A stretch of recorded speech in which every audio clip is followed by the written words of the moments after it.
বিদেশি পত্রিকা দ্য গার্ডিয়ানে জায়গা করে নিয়েছেন বাংলাদেশ অনূর্ধ্ব-20 দলের দুই তারকা ভাই রোনান আর ডেকলান সুলিভান। দেশের গণ্ডি পেরিয়ে এবার আন্তর্জাতিক পরিমণ্ডলে চলছে সুলিভান ভাইদের নিয়ে আলোচনা।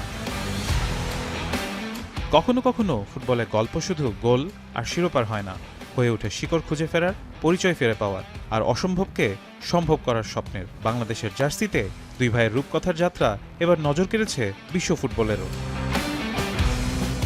যুক্তরাষ্ট্রের ফিলাডেলফিয়ায় বেড়ে ওঠা রোনান ও ডেকলান দুজনই বাংলাদেশি বংশোদ্ভূত, অথচ বাংলাদেশে আসার আগে কখনোই তাদের দেশে আসা হয়নি। সবকিছু শুরু হয়েছিল একটি ইনস্টাগ্রাম মেসেজ থেকে। আমি ভরসা রাখি হিরন স্মার্ট ওয়াটার পিউরিফায়ারে। সেভ বাংলাদেশ ফুটবল নামে একটি উদ্যোগের মাধ্যমে বাংলাদেশে খেলার প্রস্তাব পান দুই ভাই। এরপর পাসপোর্টের জটিলতা পেরিয়ে মার্চে যুক্তরাষ্ট্র থেকে দিল্লি হয়ে ঢাকায় আসেন তারা। ৩০ জনের বেশি খেলোয়াড়দের ক্যাম্পে লড়াই করে নিজেদের জায়গা করে নেন রোনান ও ডেকলান। আর এরপরই আসে সেই ঐতিহাসিক মুহূর্ত। মালদ্বীপে সেই মহারণ, ভারতের বিপক্ষে সাফ অনূর্ধ্ব-20 ফাইনাল। বাংলাদেশ চ্যাম্পিয়ন।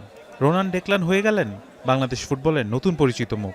এবার বিশ্ব গণমাধ্যমগুলো স্বীকৃতি দিচ্ছে তাদের অর্জনকে, আর প্রশংসায় ভাসছেন দুই ভাই। হয়তো পথটা দীর্ঘ, কিন্তু আন্তর্জাতিক পরিমণ্ডলে নতুন গল্পের প্রথম পাতায় এখন বড় করে লেখা বাংলাদেশের প্রতিনিধিত্বকারী দুই ভাইয়ের নাম। ফারহান ইহসান, এখন।